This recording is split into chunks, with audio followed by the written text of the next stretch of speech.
Dapat po umuwi na si Sara sa Pilipinas para magawa po niya yung trabaho niya bilang Vice President. Kung ayaw naman po niyang umuwi at doon na niya gusto mag-stay sa Netherlands kasama ng tatay niya, dapat magbitiw na po siya bilang Vice President ng ating bansa.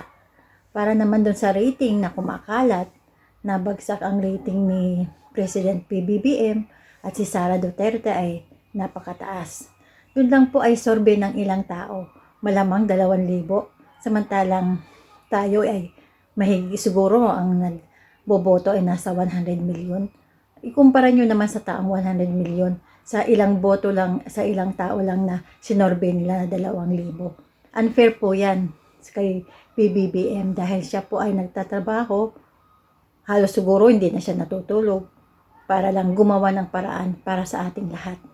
Dapat po tayo naman po ay pumanig sa mabuti at sa mga survey na yan, hindi po ako naniniwala dyan dahil survey lamang po yan ng mga taong siguro kakampi ng Nina Sara, yung nag-survey dyan. Hindi po yan totoo.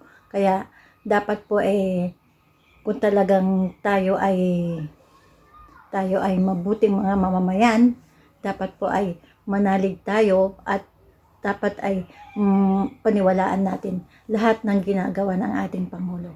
Yun lamang po.